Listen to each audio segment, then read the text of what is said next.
Hello, everyone, and welcome back to another episode of The Big Three, the podcast where we unpack the biggest stories and insights shaping influencer marketing and the creator economy. I'm your host, Ceci. Joining me today is Danielle Pederson, Chief Marketing Officer at Amaze. Danielle has spent years working at the intersection of marketing, commerce, and creator partnerships. And today she's focused on helping creators move beyond traditional monetization models and build businesses around their audiences. So she's a great person to help us unpack how creator monetization is evolving, why creator commerce is gaining momentum, how platforms are thinking about fan monetization, and what this next phase of the creator economy might look like. Danielle, welcome to the podcast. Great to have you here. How's everything going? Hey, Cece, great to be here. Everything is good, except my kids are on spring break, so that's a challenge. I know what you mean. It was like that for me up until a few months ago with summer break, but now March is back to school month here for us in Argentina. So yeah, I have a bit more of focus time at the office this day.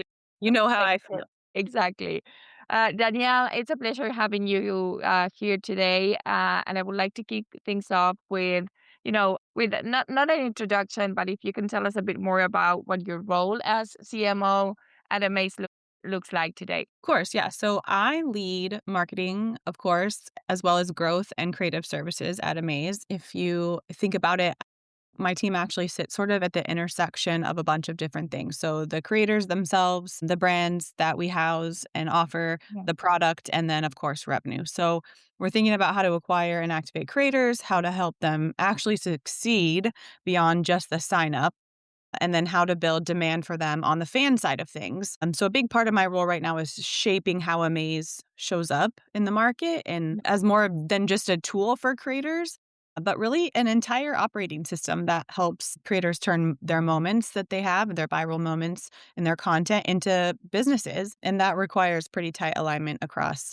our entire org. Uh, I'm curious, Danielle, because I'm sure that you have a lot of conversations with some of the key players in the industry. I mean, creator brands. What kind of conversations are you having every week with those key players? Yeah, with creators, the conversation is really always about how to actually create consistent revenue streams, not just those one off wins, but that repeatable revenue that they can look to. With brands, it's more about, how do we access the real demand and tap into the insights that creators and fans have instead of guessing. So, how do we take the guesswork out for them? They're pretty tired of the vanity metrics, and the performance driven partnerships are super valuable. And then with partners, we deal with lots of different types of partners. It could be a platform partner or an agency or a tech partner, an integration. Most of those conversations, although they're different types of companies, are centered around consolidation. So everyone sees the space as really fragmented, and at Amaze, we try to think of ways that we can bring everything into one system. Bring everyone closer, maybe. Yeah, Yeah. how do we use less things on a Yeah. daily basis? Yeah. And again, I think that you have this very unique POV. And I'm curious about what are you seeing up close that maybe others in the industry aren't fully paying attention to yet. Yeah, that's a great question. I think the biggest thing that we see on our end is that engagement signals for creators are a lot more valuable than just pure numbers, right? So creators have any number of follower counts. Some creators have 100,000 followers, some have 5 million, and of course there's a range in between. But that engagement rate with their fans is really that real opportunity to understand sort of what their audiences are asking for. And those are actual real product signals that we can translate into conversations with brands. I think that the creators that are going to win over the next few years will be the ones who can translate the signals they're seeing from engagement into actual products and additional revenue streams quickly so that they stay on trends, because we all know the things that fans comment on and the type of content that people post, they transform quite rapidly. Absolutely.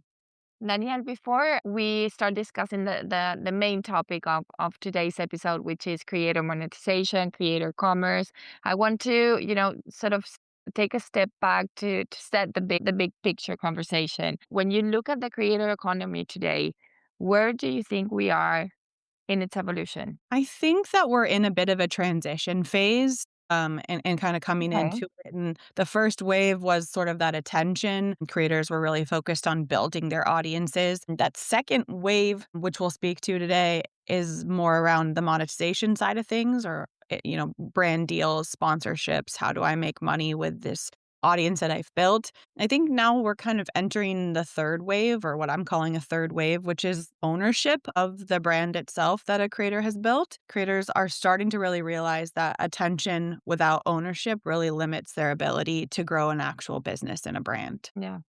I actually want to double down on that because I do agree that for a long time we've heard the focus was on purely brand deals, sponsorships, but I do feel like we're now entering a different phase, right? Do you agree on that? I definitely agree. I think brand deals aren't really going away, but they're not really enough any longer. So creators are realizing that those brand deals are transactional, right? You get paid one time. But owning products, owning things that create an actual business that has compounding value is really where we're heading. Yeah, it's not longer like the core of a creator business. I think that's the key idea, right? Correct. Yes. Um, and again, related to this conversation, we keep hearing more about creators, as you said before, launching products, brand, businesses. Is creator commerce still early, or do you think we're starting to see real maturity in the space? Yeah, I think that there's maturity in the space. Like I mentioned before, we've kind of moved through attention and the monetization into ownership. I think creator commerce is really past that idea phase, but we're not yet able to scale that across the long tail of creators. So, like I mentioned, those different buckets of creators with different follower sizes, maybe the ones with 3 million, 5 million, who've been able to establish brand deals and get access to an agency or a manager. Those creators are doing really well and they're thriving. The smaller creators with super high engagement rates and a lot of indicators that they can be successful building businesses haven't yet tapped into that, I think, from a full throttle standpoint. The infrastructure, I don't think, hasn't fully caught up, which is why so many creators struggle to turn the intent that they have and being a creator and an influencer into actual revenue. Absolutely. And from where creator commerce sits today, is there anything that you feel people most misunderstand or get wrong about creator commerce today? Yeah, I think so. I think, in the vein of what we've been discussing already and how we've been moving through creator commerce, I think one of this outdated notions is that it's about merch. I think it's not. It's well beyond merch at this point. It's really about capturing the demand Exactly. that creators are seeing in that moment that it's created and then leveraging that demand, and the timing really matters. And merch is just one output of that. There's additional revenue streams that could be built off of those moments and those engagement signals. Danielle, I want to go a bit deeper into this shift that we are starting to sort of discuss in this conversation, which is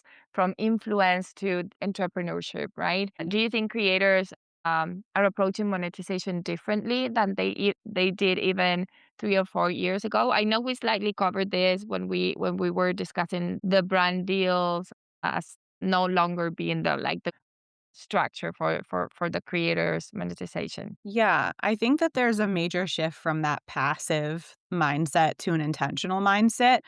Before creators, sorry, excuse me, creators might have been saying, what will brands pay me for this piece of content? I think now, what does my audience want? And then how do I build a brand about that around that audience? Because you're going to get much more longevity that way. Yeah.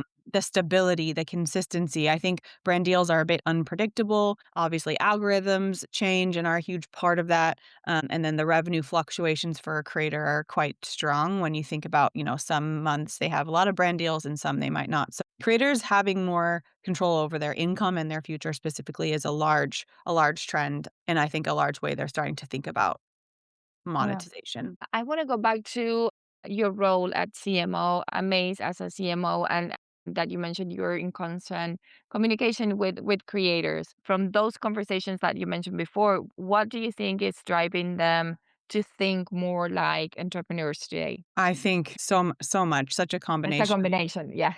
It's a combination of everything, and it's a culmination of how the industry has evolved. I think AI is a big factor in it. I think that consistency and stability in their careers, right? Everyone got really excited when they were like, "Oh, I can make money just staying from home and creating content." And that that still very much exists, but it's a pipe dream unless you can figure out a way to make it a consistent business for yourself. And so I think that's a big part of it. Do you think that sustainability is also a big a portion of what's driving them? 100%. I think if they and that speaks to that ability to be consistent with their monetization. If they can't sustain multiple brand deals, if they can't build product lines and drive additional revenue streams for themselves, then being a content creator starts to feel less tangible. Daniel, what do you think changes when creators actually start thinking about ownership instead of just partnerships? I think everything changes. I think the more that creators catch on to this and the opportunities that they have, they start thinking about the full lifetime value of what they're building versus just one campaign. They start thinking about audience retention, not just the total number of followers and the reach that they have. They become true business builders, not just promoters of specific verticals or types of content. Okay. Daniel, I assume that not every creator tends to lean into commerce, right? So, do you see any certain types of creators that are heavily more like more focused or leaning into commerce more than others? Yeah, I mean, we could look at that in multiple different ways. I think, like, as a blanket statement, I would say that creators who have that strong audience identity will succeed more than others, regardless of follower counts, because they're able to build such targeted campaigns and content and then rely on their fans to propel them. There's specific verticals that you could also look at. I think that those are a little bit more obvious, maybe things like food, fitness, beauty, lifestyle. We see a lot of gamers, comedians. Those tend to move faster because their audiences already have a clear idea of what they're looking for, and they have purchasing behavior based off of those things, right? There's multiple directions you can take that. So I think if you were saying certain types, right, you could look at a bunch of different criteria and make a Okay. decision based off of that, right? However you're looking at it. But I'll fall back to what I've been sort of focusing on, which is that strong audience identity and engagement rates. Okay. And once a creator makes the decision to focus or to lean more towards commerce, what do you think makes it work well? I mean, let me rephrase that question actually. What makes creator commerce work well? And on the flip side, what tends to break and why? Sure. So I think simplicity, the low if we're talking about products, the low friction to launching those products and selling them. I think speed is very important, so capitalizing on their viral moments and acting on them as fast as possible because the demand on trending topics changes on an hourly basis at this point. And then I think those strong audience signals, if you can understand exactly what your audience is looking for, you can continue to provide them that over and over again, and they're gonna keep coming back. On the flip side of that, I think what breaks is overcomplicating the process. I mean, it really doesn't need to be difficult. If you understand your audience and you understand what they're looking for, you can very quickly launch products without any real barriers. And then I think another component of this is tool sets for creators. I think too many disconnected tools are going to keep you, running all over the place, having too many tabs open on your computer, and that can make it for a really challenging day to day. Daniel, before I ask you about what type of creators tend to lean more into creator commerce. And I do think there's a portion of creators that will always say, I love just posting content because that's what I love doing and that's what I will always do. And I'm okay with just doing brand deals. But my question to you is what happens if a creator keeps relying on brand deals the same way they did even like 3 years ago?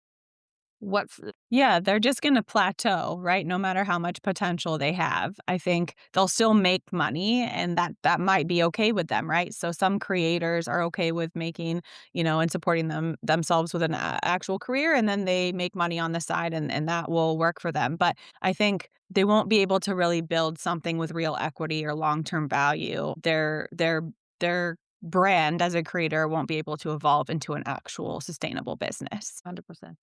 Danielle, before we were discussing, you mentioned something about the infrastructure, and I want to go back to that idea because I do know that you mentioned that platforms like obviously Amaze sit at a very interesting position inside the ecosystem. You're working directly with the creators, but also helping power the infrastructure right behind their businesses. Tell me from your perspective, what infrastructure has historically been missing for creators who want to monetize their business? Yeah, I feel like I'm becoming a bit of a broken record, but I think it's Yeah. 2 big things. I think it's a speed to the market, right? It's the ability to turn that signal, that idea, that viral moment into a product instantly, into something that you can sell, and then I think it's the intelligence of that signal. So understanding what to create in the first place is Yeah. super important. If you're gonna sell products, they need to be the things that your fans want to buy. So what better place to turn to than to your fans in order to understand that? Most tools will focus on the execution, right? Getting you from, okay, you designed something, you put it on a product and you launched it. Most tools focus on that, not the actual insight behind what is actually going to sell. And that's what Amaze has been working really hard on. Okay. To double down on that, what role do platforms like Amaze play in enabling that shift from going from influence to ownership? 100%. So we have recently launched our Moments AI capability a couple months back now, and we've been working on building something really exciting that I can't speak about too much right now, but soon. But I think how we help is we help by analyzing your social media profiles in order to pull out using Amaze Moments the trending topics, the things that your fans have most engaged with, and then presenting you with designs that are editable and, of course, using a very similar AI workflow than that we're all used to, can be morphed and changed into what you need them to be exactly, and placed on a design all within a couple minutes so that you're feeling confident, you're feeling like you've been given something authentic that resonates with your Okay. fans. And then we know that's very important to creators. And so, yeah, our Amaze Moments capability is sort of the beginning of a journey that we've been on for a while now. And we're really excited to share that with creators. Okay.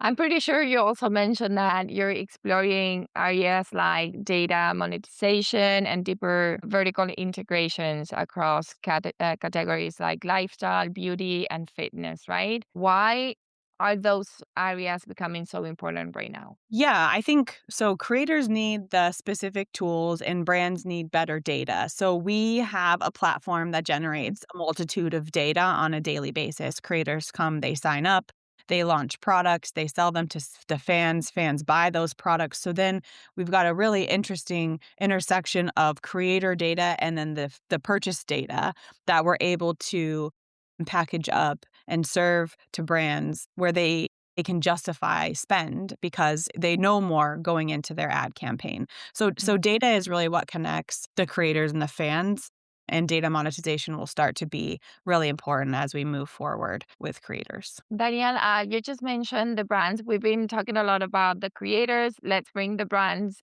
into the conversation.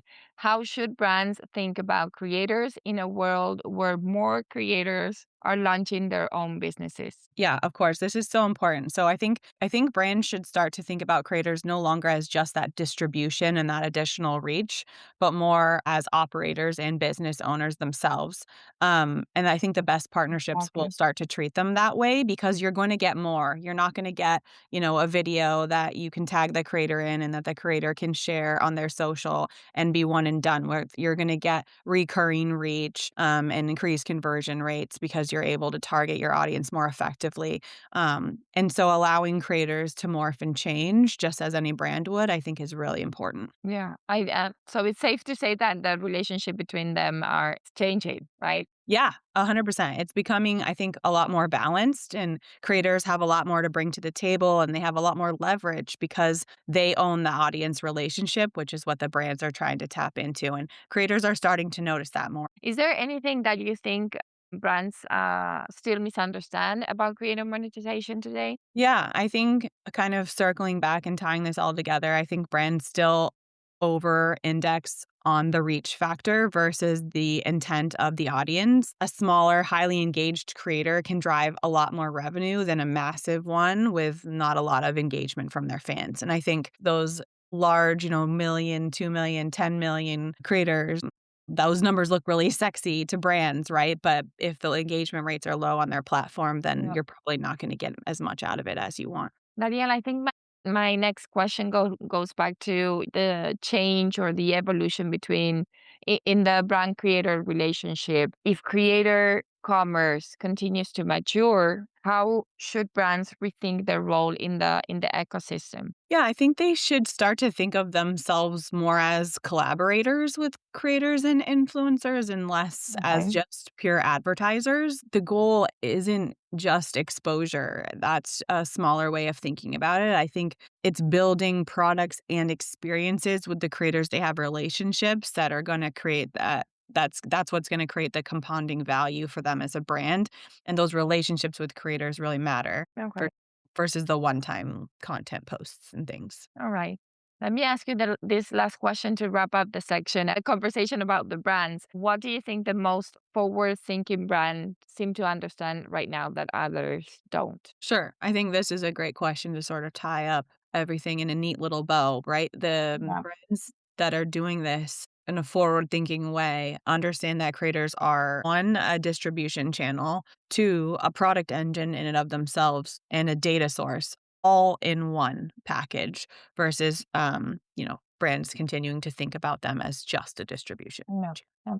Daniel, and if we focus a bit on the future, if we fast forward a few years, how different do you think the creator economy will look like after everything we discussed today? Yeah, I think that it will look more like traditional businesses and brands themselves, but powered by the individuals that started the ideas instead of companies. I think you'll see a lot more creator-led brands and influencer campaigns as we move into the next couple of years, and then the data piece, excuse me, will start to become a lot more important as well. Absolutely. Absolutely. Okay, and lastly, if someone is a creator listening to this conversation right now, what should they be paying attention to? Yes, I think 100% their audience signals. What are your fans actually asking you for? And it's really not that hard to pull out. You can, it's right there for you in the comments and the content that they're reacting to. I think ownership.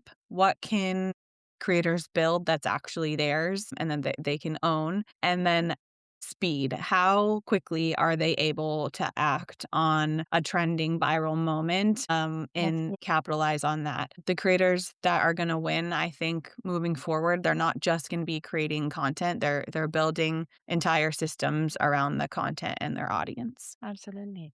Well, Danielle, this was a great conversation. Is there anything else that you want to share with everyone listening? And no, I think maybe just everyone come try Amaze, and we can get you situated with some designs around Amaze moments, and you guys can see how cool it is. Okay, perfect. Thanks again so much for joining us and for sharing your perspective with us. To everyone in our audience, thanks again for tuning in. We'll be back next month with a new episode of the Big Three to unpack more stories and insights.